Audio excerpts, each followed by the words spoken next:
Police barely lifted a finger during the protests for the BLM movement, but the protests this weekend are a completely different story, with fiery clashes and multiple arrests. Why do you think the government has taken two vastly different approaches to these protests? Well, Sharri, good evening. And I really don't know, other than it's very clear that there has been an inconsistent application of the law.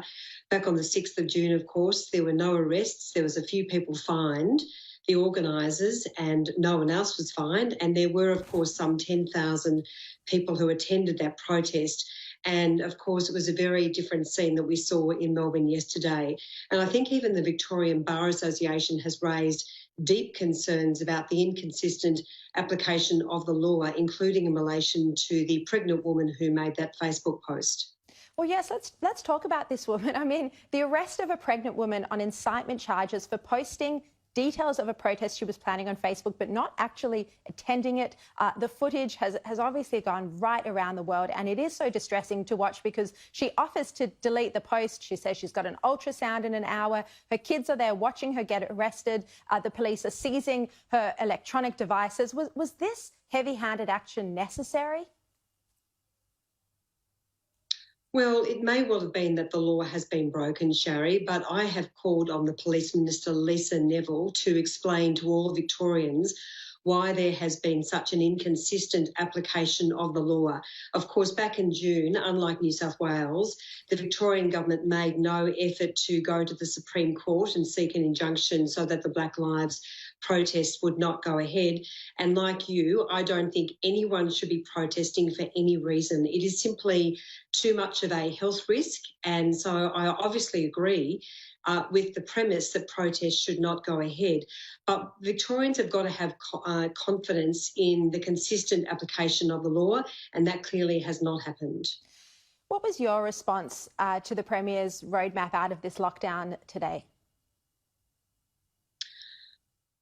Well, Sharri, I think Victorians can be rightly extremely concerned. This looks more like a journey of despair rather than a roadmap to recovery. And of course, it is so contingent on Victoria reaching very, very low levels of community transmission and also mystery cases or known cases. Such that there is real fear that pubs and clubs and cafes and restaurants may not be able to open by Christmas time. So I think, as we've heard from Business Today, there is real alarm that this, in fact, is not a roadmap at all. And, of course, the Prime Minister and the Treasurer and the Health Minister have all said that they will look at the impact and take advice from all the various groups that are affected. And then, of course, we will make some further statements about that. Do you think that 5 new cases a day, that low number that the Premier is aiming for before he begins to really open up the economy, do you think that's too idealistic and that it's completely unrealistic given how poorly the Victorian Department of Health has been conducting its contact tracing?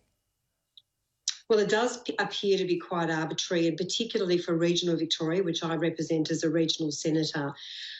There is no basis for locking down one part of regional Victoria when there are no active cases. This should have been a much more sophisticated plan with a clear road out of what we are currently experiencing in. So I think, as we know, the high levels of community transmission in Victoria have been caused not just by the hotel quarantine disaster, but also by the breakdown in contact tracing. And we still have seen no details from Premier Andrews as to the resources being placed into contact tracing. So we still have no confidence that it is being done properly.